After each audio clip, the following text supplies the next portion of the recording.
دا د کراچۍ اردو وفاقي یونیورسيټي ده چېرته چې پښتنو طالب علمانو د پښتو په ټنګ ټکور ماحول ښه خوندور کړی.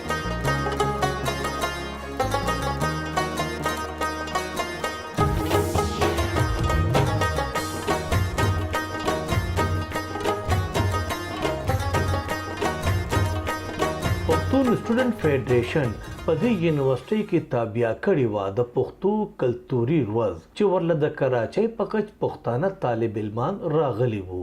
د دې سره سره په لوی کچ هغه طالب علمان هم موجود وو چې د پښتو ژبې سره تعلق خو نه لرو ولې نن یې د پښتو ټنګ ټکور نه ښه خوندونه اخیستي.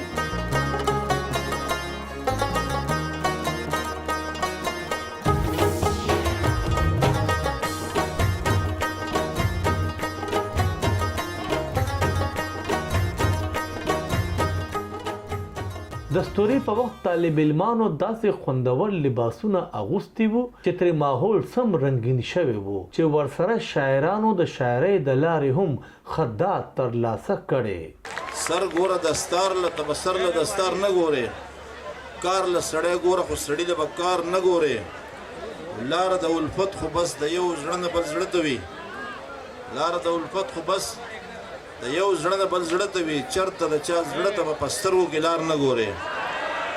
ډېر خلک زموږ د ثقافت نه ناشنا دي، هغو ته خپل ثقافت ښول، هغو ته خپل تاریخ ښول، هغو ته خپل ادوار ښول، هغو ته خپل هغه کوم چې مشرانو کوم چې د سیمې دپاره چې کوم قربانیان هغو ورکړي دي د هغو د تاریخ نه روشناس کول دا زموږ یو وړوکی غونې کاوش و چې دې کې الله مو کامیابه کړو.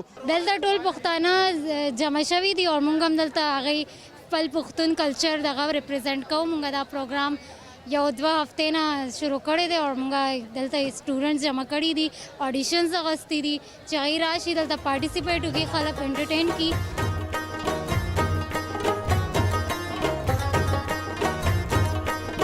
د سیند په شګلنه خاوره د پښتو چغه پورته کول د پښتو د کلتور دپاره دستوري تابع کول په یقیني توګه د ستاینې وړ دي. همدغه وجه ده چې د دې یونیورسټۍ طالب علمانو پښتو ورځ مانځلې ده، پښتو کلچر ډے په نوم باندې او ښه اتڼونه کړي دي او د خپل د کلچر نه ښه خوندونه ترلاسه کړي دي. کیمرامین هادي سره نعمت زاده، خیبر نیوز، کراچۍ.